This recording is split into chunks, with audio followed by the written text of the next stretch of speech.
Party అధ్యక్షుడే కాదు రేపు భవిష్యత్తులో రాష్ట్ర స్థాయికి ఎదగాల్సిన నాయకుడు యువకుడు మంచి యువకుడు మీకు ఎమ్మెల్యేగా ఉన్నాడు.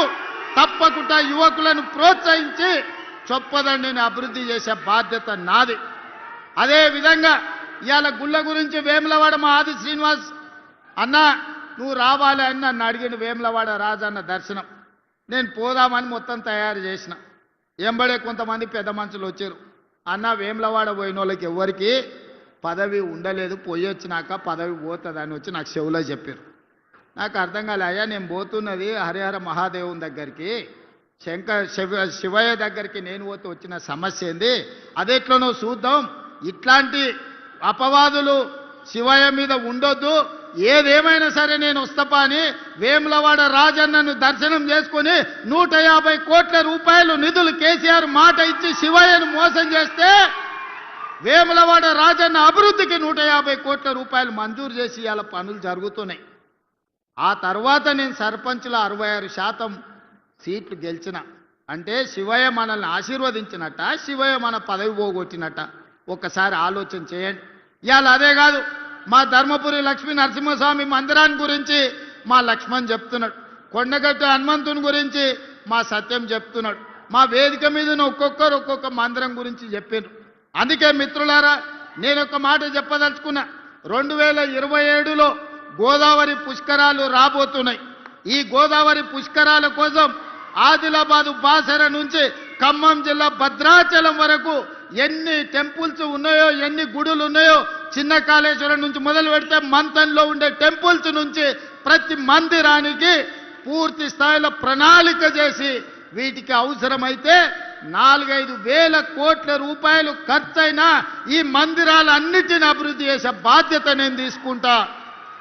చంద్రశేఖరరావు లాగా మాటిచ్చి మోసం చేసుడు, జీవోలు ఇచ్చి రూపాయి ఇదల్చకపోవడం లాంటి పనులు చెయ్యను. అన్నిటికీ అంచనాలను చేపిస్తా.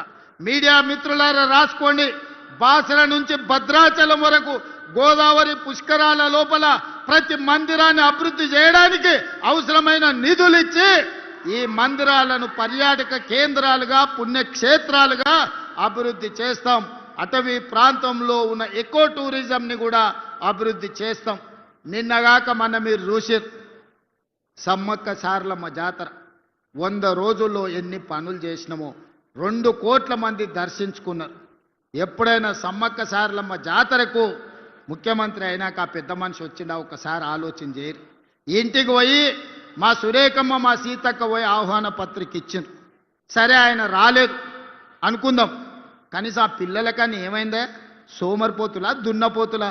సమ్మక్క సారలమ్మను దర్శించుకోవడానికి నామోష చెట్టంతా పెరిగిండు అల్లుడు, సమ్మక్క సారలమ్మ దర్శనానికి రావచ్చు కదా, గాలికి తిరుగుతాడు ఊరు మీద వాడి అచ్చోసిన ఆంబోతులాక కేటీఆర్ సమ్మక్క సారలమ్మ దర్శనానికి వచ్చిందా? అంటే వేములవాడ రాజన్న అయినా సరే సమ్మక్క సారలమ్మ అయినా సరే ఇవన్నీ పేదోళ్ళ దేవుళ్ళు, పేదోళ్ళ దేవుళ్ళని దర్శనం చేసుకుంటే అదో నామోషి అనుకొని మన దగ్గరకు వస్తలేరు.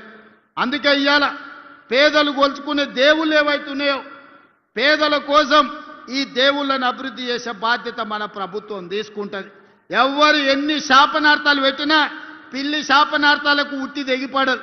ఉట్టి మీద పాలుంటే పిల్లి కింద కూర్చొని శాపనార్థాలు పెడతాంటే ఆ ఉట్టి తెగిపడిపోను, ఆ కుండ వలిగిపోను అని.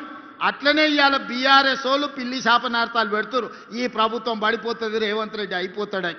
ఎక్కడికి పోని 8 ఏళ్ళు ఉంటుంది మా ప్రభుత్వం. 8 ఏళ్ళు తెలంగాణ రాష్ట్రాన్ని దేశానికి నెంబర్ 1 రాష్ట్రంగా, దేశంలోనే అత్యధిక ఉద్యోగాలు, అత్యధిక అభివృద్ధి, అత్యధిక సంక్షేమ పథకాలు చేసి దేశంలోనే నెంబర్ 1 రాష్ట్రంగా తెలంగాణ రాష్ట్రాన్ని అభివృద్ధి చేసే బాధ్యత మేమందరం తీసుకుంటాం. అదేవిధంగా కరీంనగర్లో పెద్ద సమస్య డంప్ యార్డ్ నాకు తెలుసు. అందుకే కరీంనగర్కి ఈనాడు ఔటర్ రింగ్ రోడ్డు లేదు.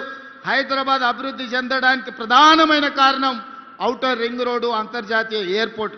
అందుకే ఇవాళ కరీంనగర్కి ఔటర్ రింగ్ రోడ్డుతో పాటు వరంగల్ కూడా ఔటర్ రింగ్ రోడ్డు ఇచ్చి వరంగల్లో ఎయిర్పోర్టును అభివృద్ధి చేసి ఈ రెండింటిని కలుపుతాం. జంట నగరాల లాగా కరీంనగర్ను వరంగల్